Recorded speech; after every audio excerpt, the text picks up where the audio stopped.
let's start. Today we'll be having a very quick revision about quantum physics for A2 physics 9702 Cambridge A2 physics. Now, basically, quantum is a discipline of physics in which we consider that everything, including energy, mass, and charge, and everything, is actually based on small particles. Everything is made up of particles. Everything is particle in nature, and things have discrete digital values. And believing that in physics is called quantum. Now, when we study anything in quantum, we will try to explain everything's nature, the discrete nature, its nature that it changes by a fixed value every time, or everything has. Now, what do we do in A-level physics? Quantum is a very, very big and very complex topic. So in A-level physics, we do not go into complex details of everything. So here we will be discussing. So for the first thing that we'll be discussing over here will be what is a photon? A photon is a small particle of energy. It is a packet of energy. Which energy? Electromagnetic energy. And every photon has a discrete fixed frequency. One example of quantum is charge. The minimum charge that anything can have is 1.6 into 10 to the power minus 19 coulomb, which is also known as elementary charge. Anything can have this charge, not more, not less. This is the minimum charge. So this is minus 19 and 1.6 10 to the power minus 19. Now, after this, what is the next possible charge? If minimum charge is 1.6 into 10 to the power minus 19 coulomb, what is the next possible charge? Can anything have 1.7 into 10 to the power minus 19 or 1.8 or 2.0 or 2.5, 3? No. Next possible number is 3.2. And then next number is 4.8. Then next number is 6.4 into 10 to the power minus 19. So it means anything can have charge, which is a natural number or whole number multiple of this charge known as elementary charge. So that shows that the charge is actually discrete in nature. So total charge is always NE, where N is a whole number.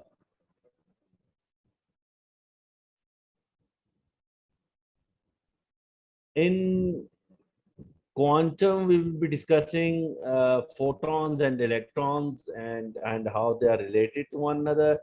So photon is a discrete packet of electromagnetic energy. And it is a very common question. Examiner never gets tired of asking this question, that what is a photon, for 2 marks? And your answer is, it is a discrete small packet of electromagnetic energy. Electrons, on the other hand, are things that can absorb photon and get energetic and release photon and get exhausted. So electrons can carry photon and they can drop photon. So if we consider photons as a passenger, then electrons are their transport. Electrons can pick them up and then drop them somewhere else. Electrons can absorb photons. Electrons become energetic when they absorb photon. Electrons can release photon. Electron get exhausted when it releases photons. One electron can only absorb one photon at a time, and that is very important for you to know, that this is where the discrete nature comes in, that photons have fixed frequency. Every single photon has one fixed frequency. And one electron can absorb a certain photon with certain frequency, and one of them at a time. And one electron can release one photon. It is not like one electron has a very large amount of energy, so it can release multiple photons uh, where energy has been divided among them equally or in any other ratio. No. So after this, energy of a photon depends on its frequency. Energy and frequency are directly proportional. Uh, Photon of gamma radiation has very high frequency, so it has very high energy. And say photon for radio wave, same electromagnetic wave, same photon, but for radio wave, their frequency will be less, so they will have lesser energy. Now, where and to make an equation, E equals to HF, where H is a Planck constant, and Planck constant is something the humans can actually be proud of. I think if in physics somebody asked me what is the biggest ever discovery, I would say it is Planck's constant, because we establish a relationship between energy and the frequency of photon with this. And the value of Planck constant is 6.63 into 10 to the power minus 34 joule second. And this value is given in data booklet as well. If you don't remember it, you will not be in trouble. It will be given in the paper, the second page, I guess. But radio wave, microwave, infrared, visible light, ultraviolet, X-rays, gamma rays. So this is electromagnetic spectrum.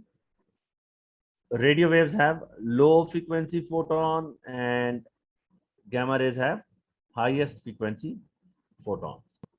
Remember one thing, we can find energy in joules using this formula, but one other unit for energy is electrovolts. So if you want to know energy in electrovolt, what you do is you divide energy in joule with elementary charge. So if you want energy in electrovolt, you divide energy with 1.6 into 10 to the power minus 19. But remember one thing, sometimes energy is represented in mega electrovolt. In that case, either you calculate energy in electrovolt and then convert it to the mega electrovolt, or you can save yourself a step and you can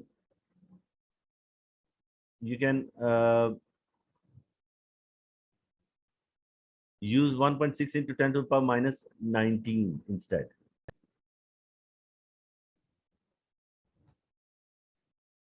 Now we can convert joules to electrovolts. So till now we have discussed one formula, energy equals to HF, where H is a Planck constant and value of Planck constant is given. I will ask you to do a small exercise. Now the exercise is, and this is what we need to remember for our course as well. First of all, for the visible spectrum, this is visible light, and in visible spectrum, you need to know the order. You need to know that this is red, orange, yellow, green, blue, indigo, and violet. And then you need to know their wavelengths. Remember, the biggest wavelength that we can see is red. So the wavelength of red is 700 nanometer. Wavelength of red is 700. As at the bottom of your screen you can see, the red has 700 and violet has 400 nanometer. And for the simplicity, they are very close to them, and you can present them as approximate values. If examiner asks you for that, if red is 700, you can have a gap of 50 nanometer for each color.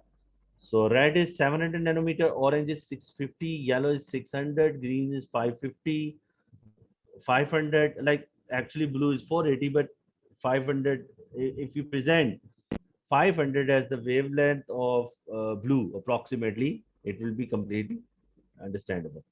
Indigo is 450 and violet is 400 nanometers. So these are the wavelengths. And what I would like you to do right now, use your calculator, get it out, and remember the formula, this one. This is another formula. C equals to F lambda, where C is the speed of the wave.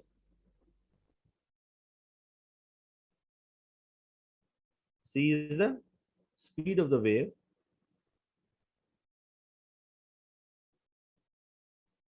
F is the frequency and lambda is the wavelength. What I want you to do is use this formula, use the wavelength of red, orange, yellow, green, blue, indigo, violet, and find me the frequency of each of them. I need the frequency of red, frequency of orange, frequency of yellow, and of green or blue and indigo and violet. Okay, and you have exactly 2 minutes to do that. Hurry up. So do you want the frequency? Okay, if you have done everything right, this should be the list of your frequencies in hertz. 4.3,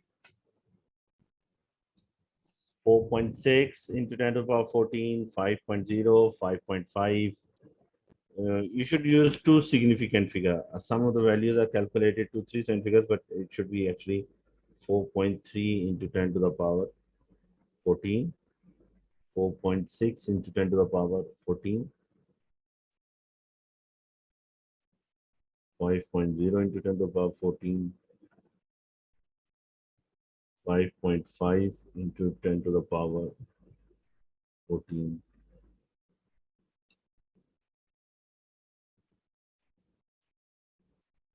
6.7,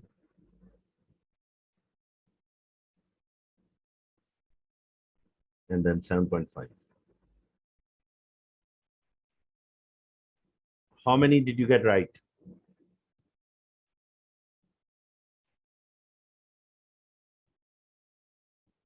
Now, I got all of it correct. good. Now you have frequencies, and now I would like you to find energy of each photon. Like, what is the energy of red photon, energy of orange photon, and I want you to calculate them in joules for each frequency that you have calculated in the previous part. Okay. Yes, sir. Again, No problem. giving you 5 minutes to do that. Hurry up. All right. So what you are supposed to do is you're supposed to use this frequency, this Planck constant, put in this formula and calculate the answers. And some approximate answers are here. Yeah. I got 2.8 into 10 to the power minus 19 joules. The joule is written on the left, okay, with the title. So 3.1, 3.3, 3.6, 3.9, actually 4.0, and 4.4 and 4.9, actually 5.0. So the range of frequency that we can say is from 2.8, range of energy that we can say is C is 2.8 to 5.0 into 10 to the power minus 19 joules. Did you get all of them right? Yes, sir. Good. Now I would like you to convert every energy into electrovolts. The formula for converting energy to electrovolt is energy in joules divided by elementary charge. What is elementary charge? 1.6 into 10 to the power minus 19 coulomb. So use this formula to convert every energy that you have calculated into electrovolt.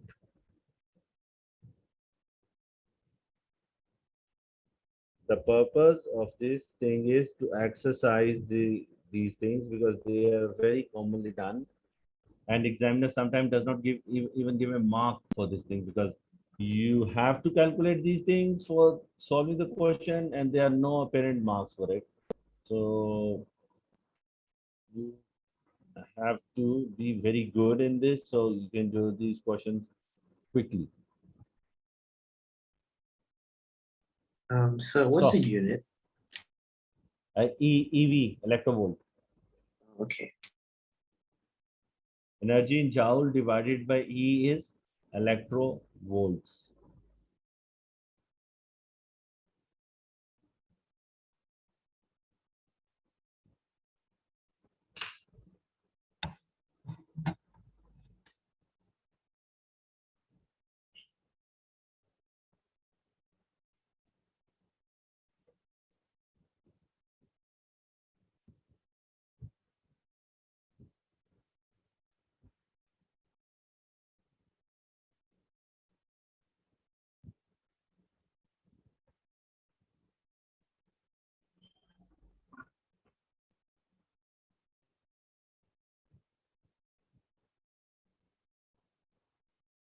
So I finished.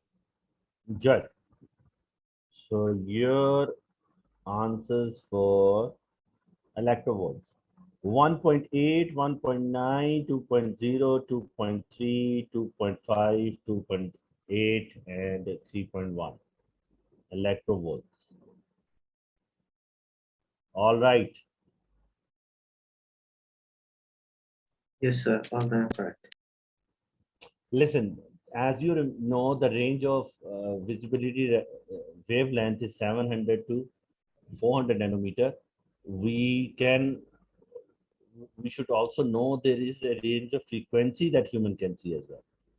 And there is a range of energy in joule or energy in electrovolt. So all of them are visibility ranges of different quantities. Visible range of lambda, visible range of frequency, visible range of energy in joules, and visible range of energy in electrovolt.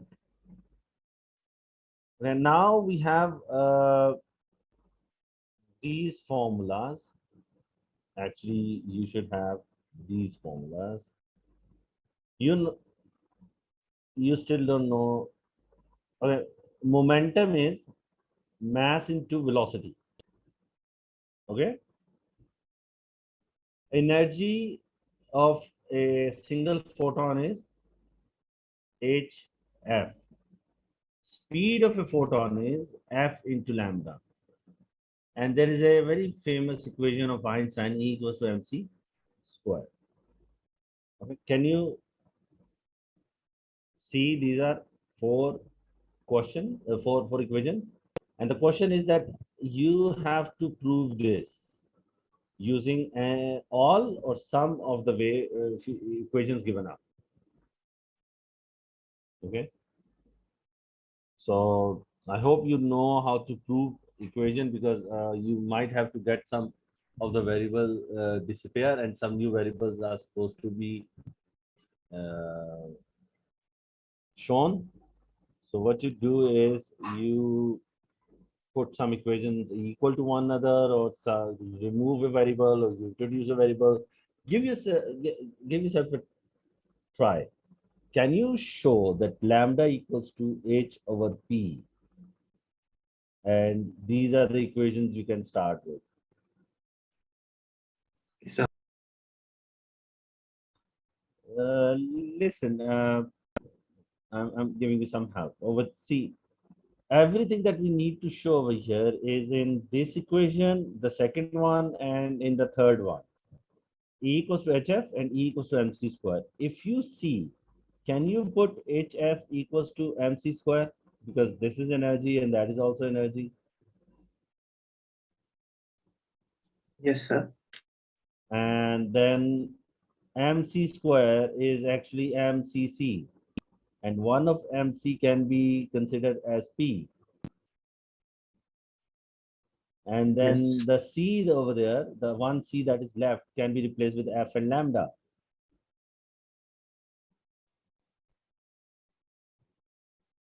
And there will be two f's on two sides of equal signs. They will cancel one another. And then you can make lambda the subject of formula and you will end up with this equation. See, EHF equals to EMC square, HF equals to MC square, HF equals to MCC, HF equals to PC, P equals to HF over C, and we know that C over F is lambda, so that's why lambda equals to.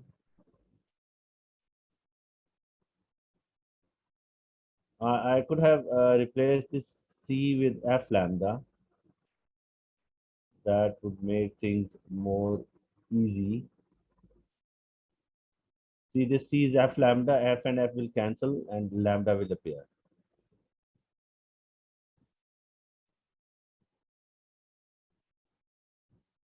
This wavelength is named on the scientist named de Broglie.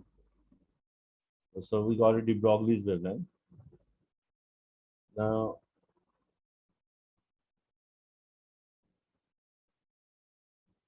if I give you frequency, you can tell me the momentum, or for example, if I tell you the wavelength is 700 nanometer, you can calculate multiple things now. You should be able to calculate frequency, energy in electrovolt or joules, and now you should be able to calculate momentum, because momentum equals to Planck's constant divided by lambda for any uh, electromagnetic wave. Now, because we are doing revision, so we will be quick about it. Photoelectric emission is when electromagnetic waves are fired on a metal, some of the electrons leave the metal surface. Very much like water particles or liquid particles leave the surface like evaporation. But this evaporation is not happening with heat, it is happening with electromagnetic waves. When electromagnetic waves are absorbed, electrons come out. Because these electrons are coming out after absorbing photons, we call them photoelectrons. And this process is called photoelectric emission. So this is the detail of photoelectric emission. Provide that in the PDF. Then there are some strange things about this behavior of waves. I fire a particular wavelength or particular frequency to the metal sheet, and there is no electron coming out. That means I am providing less than the minimum energy that is required by the electron to come out. So what I do is, without changing frequency or anything, I start sending more of those photons. I increase the number of photons. But still electrons will not be coming out, and the problem is that electron at one time can only absorb one electron at one time can only absorb one photon. So if one photon is not enough for electron to come out, electron will not absorb another photon and then come out. This is very important for you to remember, that electron can only absorb one photon. Now, when a beam of electromagnetic waves, so and so, everything is explained over here. Threshold frequency is that minimum frequency that brings the electron out. But that frequency is just enough to separate an electron on the surface from the body of the metal. So electron that will come out will just be lazy and exhausted and with no energy whatsoever after coming out, because we have provided the electron with the minimum ionizing energy so that it can go higher on the energy levels and come out to the zero energy level, or come out of the orbit of the electron and go into the thin air. Like for metal, it is thin air because it is going out. So electron that comes out has no kinetic energy if we are providing threshold frequency. Why? Because threshold frequency is the minimum energy to liberate the electron, free the electron from the rest of the metal, but there is no surplus energy for electron to move. So kinetic energy of electron will be zero. Threshold frequency is minimum frequency for electromagnetic waves, which can liberate an electron from the surface of metal with zero kinetic energy. Okay. So every metal has a unique threshold frequency. Actually, we can use it as a signature for a certain metal. And we can use this thing to investigate the presence of certain metal in an alloy as well. All metals have unique threshold frequency. If frequency is f and threshold frequency is f naught, and the wave that we are sending has a frequency less than threshold frequency, there will be no photoelectric emission. There will be no photoelectrons coming out because the energy we are providing is less than the energy needed by the electron. What if we start sending more of these low energy photons? No difference. It might be causing the temperature of the object to increase, but it will not be starting photoelectric emission. Second, if f equals to f naught, if the frequency that we are sending is equal to the threshold frequency, electrons will start coming out instantly, and instant over here is a $1 million word. Because this process starts happening with no time taken. So electron absorbing the photon and electron leaving the orbit will be the same. They absorb electron and get energetic at the exact same time. And exact same time means there is no interval of time between these two. So photoelectric emission with photoelectrons have zero kinetic energy. If frequency is more than threshold frequency, then electrons come out instantly without any time delay. But this time photoelectrons, because we have provided surplus energy, photoelectrons will have more kinetic energy. But not all of them will have same kinetic energy, because not all of them are coming from the surface of metal. The one that are coming from the deeper layers of metals, they will come out with comparatively less energy. So if we are providing energy more than the threshold frequency, the kinetic energy will range from 0 to the maximum value. Work function is amount of energy required. It might seem very similar to the threshold frequency, but threshold frequency is the minimum frequency we need. Work function is the minimum energy we need to liberate an electron. Okay, these two things are connected with one another. As you can see, when we find work function, it becomes Planck constant into threshold frequency. If the energy we provide is less than work function, there will be no photoelectric emission. If the energy we supply is equal to the work function, photoelectrons start coming out with zero kinetic energy. If energy we supply is surplus, or there is an extra energy than work function, then photoelectrons that come out will be coming out with range of kinetic energy.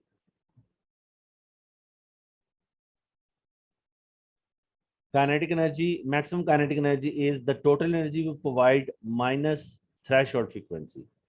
So this is a very important formula.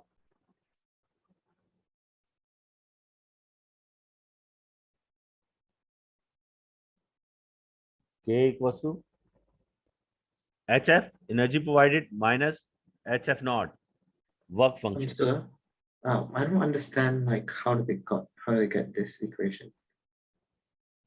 Okay, let's see. If I'm providing a photon of frequency F, how much energy am I providing? HF. Good. And if the threshold frequency is F naught, what is the minimum energy required to bring the electron out? If the threshold frequency F HF naught, naught. HF naught. It means if I'm providing HF, which is more than HF naught, there will be some kinetic energy with the electron when it will come out. But how is it max? Because I thought the max would be like HF minus 0. No. HF minus 0 will be that if there will be no concept of threshold frequency. Oh, okay.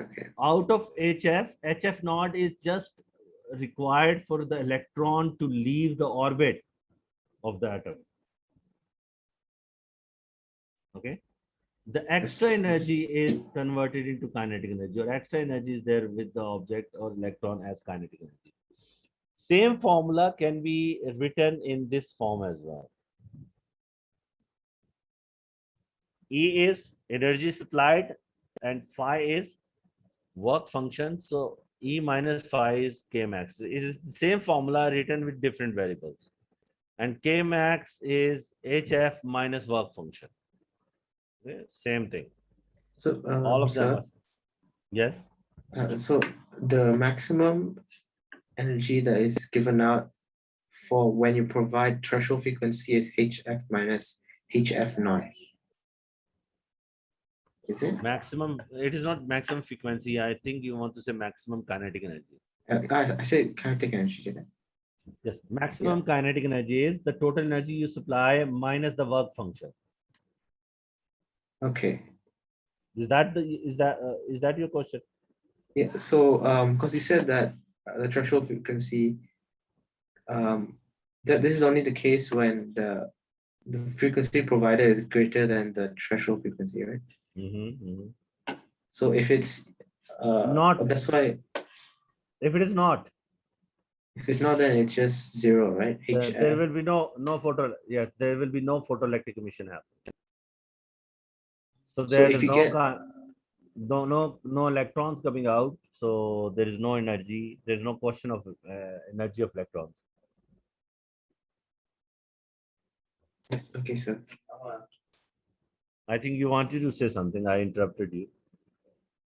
And also, like, if you get a negative kinetic energy, does that mean there's no No. photoelectric emission? That means you're doing something wrong because you are thinking that the uh, photoelectric emission is happening at a frequency less than the threshold frequency. That can only be possible in that case.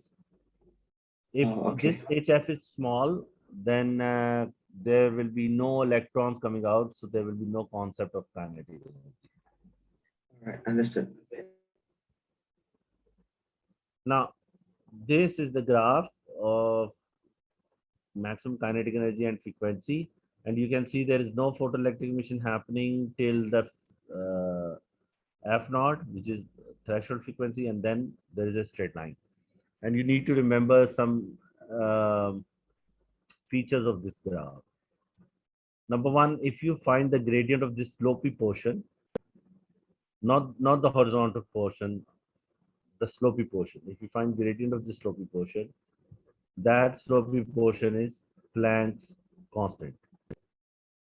The gradient of this slopy portion is Planck constant. And the y-intercept is negative work function.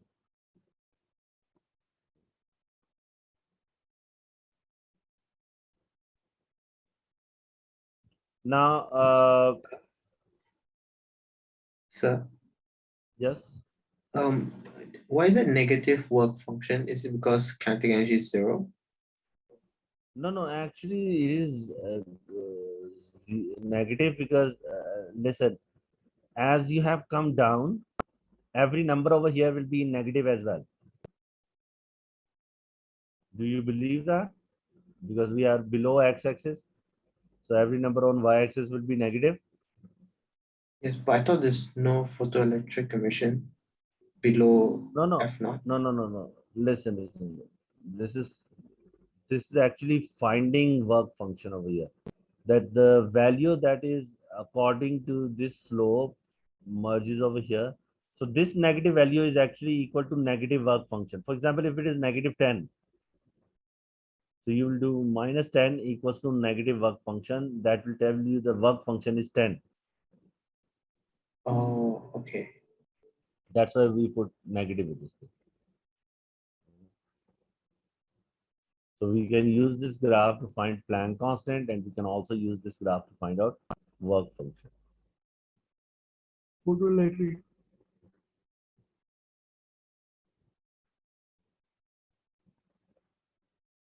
So now This is sunlight, and when it passes through the prism, we can see that it converts into continuous spectrum. Same sunlight from the sun is now passing through a gas which is at very low temperature, so it is very absorbent of energy. And when the same spectrum happens, everything is same, but there are some missing values. Do you see these black regions over here? Yes. So that means that there was no light in this region. This frequency, and this frequency got missing. Okay. What has happened? Now, when we find out that this is a cold gas, so it also has electrons, it absorbs energy. Why fixed energy? Because every electron in orbit is provided with certain energy levels. Certain energy levels. So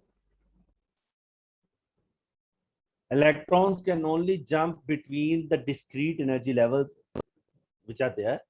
So electrons only absorb particular frequencies. So those frequencies get missing. So it is no more a simple continuous spectrum.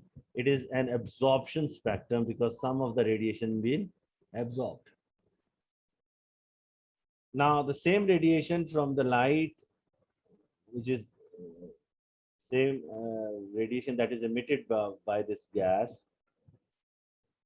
is now put into the prism again, and we see those three missing lines now. Because if gas absorbs or anything absorbs energy, it emits energy as well. So if gas absorbs energy, it will also emit it. So when I make the prism of that glass,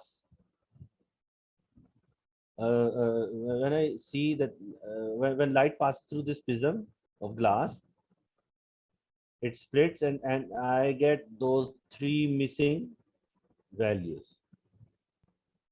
And this is because of the energy levels.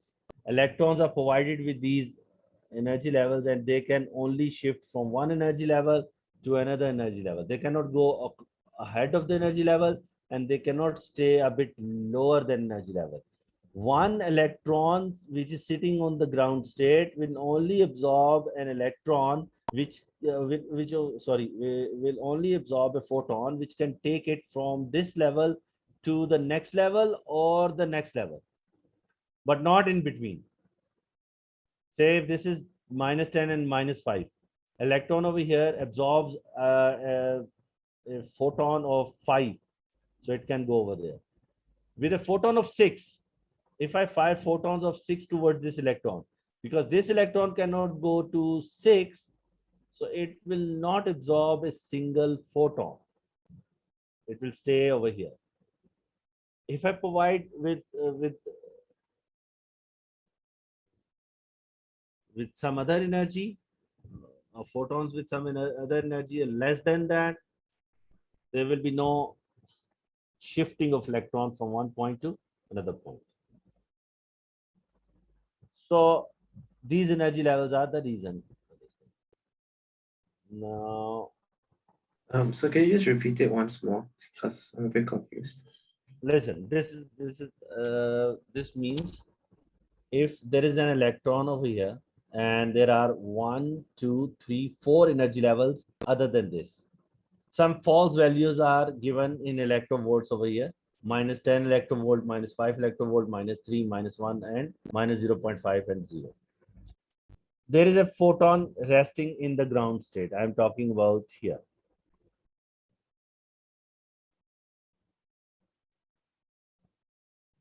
Now, photon comes with the energy of 4. It is -10. When it will absorb an energy of 4, it will become So is it -6. similar? So is it similar to the photoelectric effect? It absorbs the photon, which is Yes, electromagnetic yes, wave, and yes, releases the yes, energy. So the yes. energy is in form of electrovolts. So if it releases more energy, it goes to higher energy level. No. Actually, it is opposite. -10 means that it can absorb up to this much energy to reach 0. Okay? If you're getting confused with the negative signs. Now, at the ground state, it has 0 energy, and a photon of -4 comes in. Now, what happens is that this electron will not absorb that energy, because that energy can only take it to here. What happens if a photon with 6 energy comes in? That can take the electron over there. Again, it will not absorb that photon. Then a photon comes with energy of +5. If right now electron is at -10 and it absorbs energy of 5, it goes to -5. So that photon can be absorbed. Now imagine if there were so many photons coming in, which photon will get missing when electron will go from here to here? The one that had exactly 5 joule or 5 electrovolt of energy, that one will disappear, because that has taken it from there to there. The rest of the photons, they will merge on the other side, but the one that was absorbed by the electron will disappear. An electron can only absorb a photon that can either take it from here to here, or there to there, or there to there, or there to there, or from this level to this level. So all these possible jumps. Now, electrovolt in joule energy, this. So, Yes. so if we relate this to the photoelectric effect, so Mhm. the each photon can only absorb a certain energy.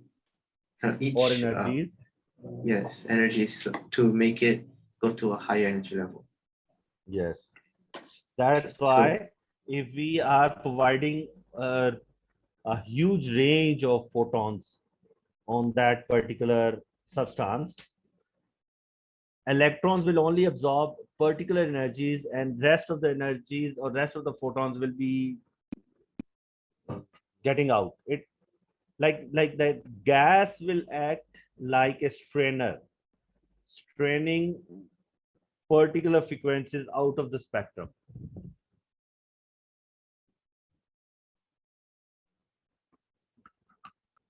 yes, I got it. I understood. Like a filter or a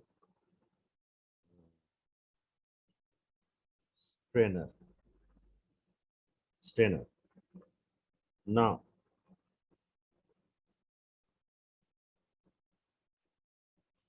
describe photoelectric effect.